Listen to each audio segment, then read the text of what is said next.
চলো আজকে যাই সবাই মিলে কার্তিক পুজোর কেনাকাটা করতে। আর আমিও ভয়েস দিতে চলে এসেছি, আর আমার সাথে মশাও ভয়েস দিতে চলে এসেছে।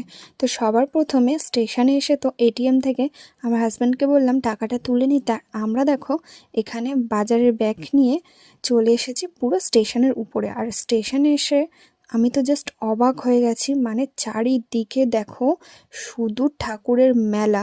মানে আমিও গিয়েছিলাম কার্তিক ঠাকুর কিনতে, বাট আমি বুঝতে পারছিলাম না কোনটা ছেড়ে কোনটা নেব। কারণ আগের বছর তো আমার বাড়িতে কার্তিক ফেলেছিল, আর যেহেতু প্রথম বছর ওরা কার্তিক ফেলেছিল, তো আমাকে তো নিজে থেকে গিয়ে এরকম বেছে কার্তিক ঠাকুর কিনে আনতে হয়নি। তো এই হ্যাপাটা না আমার জানা ছিল না। আর এটা হলো আমার বাড়িতে সেকেন্ড টাইম কার্তিক পুজো। তো যেহেতু আগের বছর ঠাকুর দিয়ে এবছর পুজো হবে না, এবছর যেহেতু আমাকে নতুন ঠাকুর কিনতেই হবে, তার জন্য কিন্তু আমি চলে এসেছিলাম এখানে ঠাকুর কিনতে। তারপর ঠাকুর দেখে এতটাই কনফিউজ হয়ে গেছিলাম, তাই ভাবলাম প্রথমে গিয়ে আগে ফলের বাজারটা করে নিই, তারপর নেব ঠাকুর। আর এই দেখো আমার ছেলেকে কিন্তু এখান থেকে আমরা পছন্দ করে নিয়েই নিয়েছি।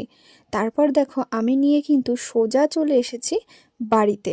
বাড়িতে আসার পর ঠাকুরটাকে এখানে রেখে আবারও গিয়েছিলাম দশকর্মা বাজার করার জন্যে।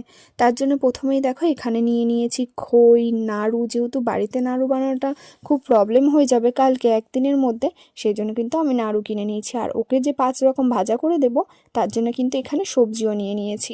নেওয়ার পরে আবারও চলে এসেছি দশকর্মা দোকানে। এবার পুরোহিত মশাই যে লিস্টটা দিয়েছিল, সেখানে পুরো লিস্ট মিলিয়ে মিলিয়ে প্রত্যেকটা জিনিস আমরা এখান থেকে নিয়ে নেব। আর এই দেখো কি নিয়েছি দেখছো, ওই যে চুষি, বাটি আর ঝিনুক। আমার তো দেখে বেশ ভালো লাগছিল। তারপর চলো এবার বাড়ি যাওয়া যাক দশকর্মা বাজার করে।